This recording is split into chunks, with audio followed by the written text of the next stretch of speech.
आपण हाऊसवाईफ म्हणजे लोकांना असं वाटतं ज्या फक्त घरीच आहेत, स्वयंपाक भांडी करतात, धुणं धुतात, त्यांना काहीच काम नसतं.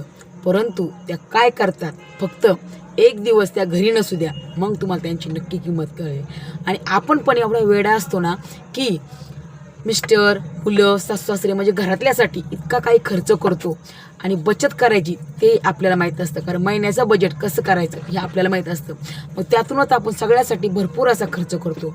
परंतु जेव्हा स्वतःची वेळ येते ना, तेव्हा मात्र स्वतःच गिल्ट वाटतो आपल्याला. अरे बापरे, मला काय गरज एवढ्या चांगल्या कपड्यांची, मला काय खर्च करायची गरज आहे, कारण की मी तर कुठं जातच नाही, मी घरातच असते, असं वाटतं का नाही प्रत्येकीला.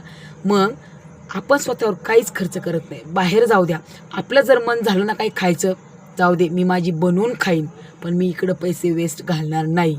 काही कुठं फिरण्याचे कधी आपल्याला मनात आलं नाही, माझ्या मुलांसाठी होईल असा आपण सहज विचार करतो ना. परंतु हे आपल्या मिस्टरांना म्हणा, आपल्या घरातल्यांना, समाजाला कधी पटतं का की आपल्याला फक्त हाऊसवाईफ म्हणूनच का बरं हिणवत असतील ते. हाऊसवाईफ म्हणजे काय? हाऊसवाईफ म्हणजे फक्त घरचं काम करणारी नाही, ती तुमचं सगळं काही मॅनेज करते. ती शिक्षण मंत्री पण असते, आरोग्य मंत्री पण असते, सगळं काही तीच असते, नवदुर्गा. म्हणून तिची रिस्पेक्ट करा.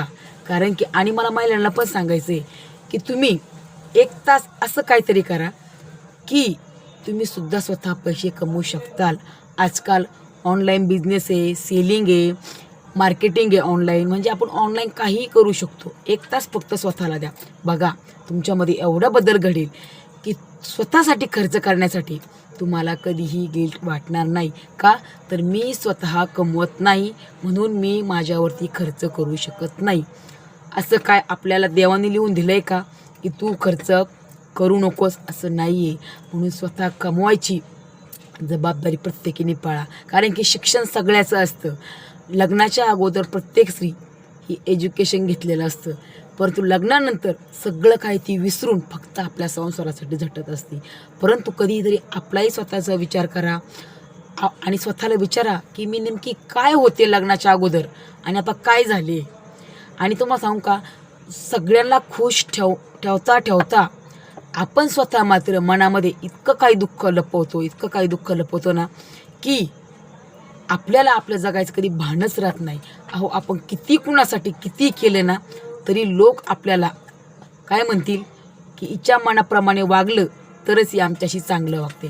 म्हणून हाऊसवाईफनी नक्की लक्षात ठेवा, 2 रुपये कमवायचं कोणतं साधन भेटेल हा पण नक्की विचार करा. कारण फ्रीडममध्ये राहा पण मर्यादित राहा.